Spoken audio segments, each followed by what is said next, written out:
ഇവിടെ വരുന്നതിന് മുമ്പ് നാട്ടിൽ ഞാൻ സ്റ്റേജിൽ ഡാൻസ് ഒക്കെ കളിച്ചിട്ടുണ്ട്. ഈ ഡാൻസിന്റെയും നാടകത്തിന്റെയും മേക്കപ്പ് രീതി ഡിഫറെന്റ് ആണ്. അതെ, ഒരു കാര്യം ചെയ്യാം, വിരോധമില്ലെങ്കിൽ ചിന്നുവിന് ഫൗണ്ടേഷൻ ഞാൻ ഇട്ടുതരാം.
നിന്റെ ആ സൗന്ദര്യം അത് ഞാനിങ്ങ് എടുക്കുക ചിന്നു.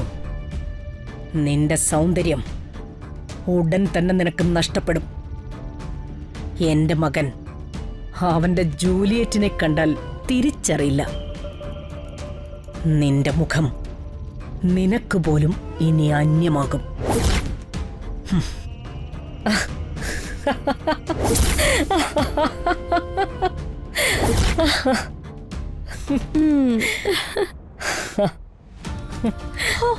സമ്മതിച്ചു. ആദ്യം ഇതൊക്കെ കണ്ടപ്പോ രമാമായി അവക്ക് കീഴടങ്ങിയോന്ന് ഞാൻ ചിന്തിച്ചു പോയി. പക്ഷെ അമ്മായി ഇപ്പോഴും പഴയ പുലി തന്നെയാണെന്ന് എനിക്കിപ്പോ ഉറപ്പായി. അടിക്കുകയാണെങ്കിൽ ഇങ്ങനെ തന്നെ അടിക്കണം.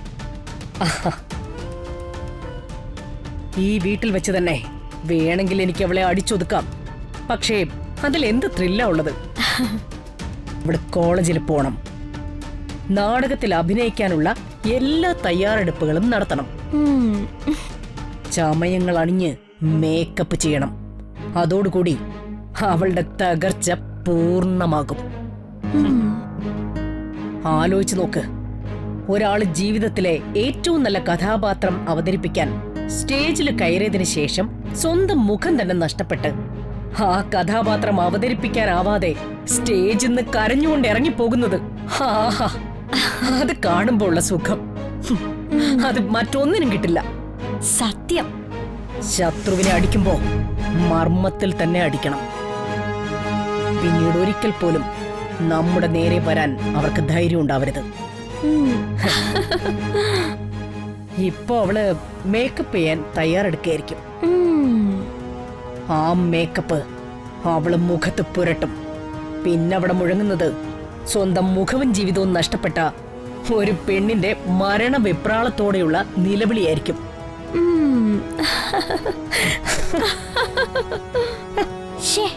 ഞാനും ഇന്ന് കോളേജിലേക്ക് പോകേണ്ടതായിരുന്നു.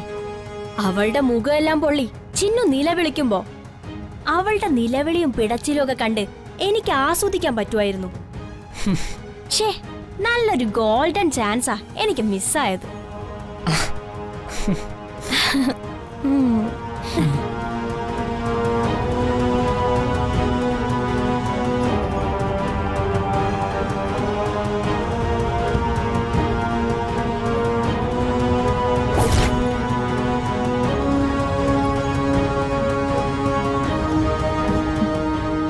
ഇത്രയും അടിപൊളി മേക്കപ്പ് സെറ്റ് വലിയ വലിയ സിനിമാ നടികളുടെ കയ്യിൽ മാത്രമേ കാണുള്ളൂ എന്ന് തോന്നുന്നു.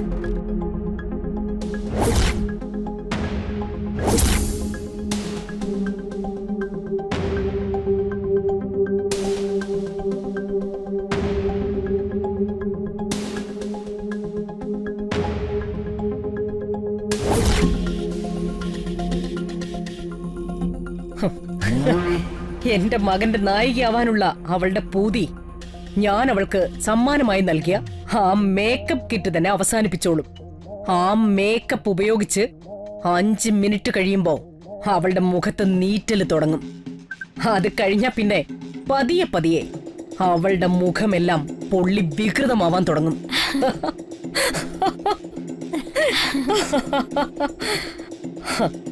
ചിന്നു തകർന്ന് തരിപ്പണമാവണം. അപ്പോഴായിരിക്കും ചീഫ് ഗസ്റ്റ് എന്ന നിലയിലുള്ള കോളേജിലേക്കുള്ള എന്റെ മാസ് എൻട്രി. അവിടെ വെച്ച് ഞാൻ ചിന്നുവിനെ എല്ലാവരും കൂടി ആശുപത്രിയിലേക്ക് കൊണ്ടുപോകുന്നത് കണ്ട് ആസ്വദിക്കും. എന്നിട്ട് അതേ വേദിയിലെ ചീഫ് ഗസ്റ്റ് സ്ഥാനത്തിരുന്നു കൊണ്ട് എന്റെ മരുമകൾ എന്റെ മകനോടൊപ്പം റോമിയോ ആയും ജൂലിയറ്റായും നാടകം അഭിനയിച്ച് അരങ്ങ് തകർക്കുന്നത് ഞാൻ മനം നിറയെ കാണും.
ചിന്നു ഇതുവരെ സ്റ്റേജിൽ കയറി നാടകമൊന്നും കളിച്ചിട്ടില്ല എന്നല്ലേ പറഞ്ഞത്?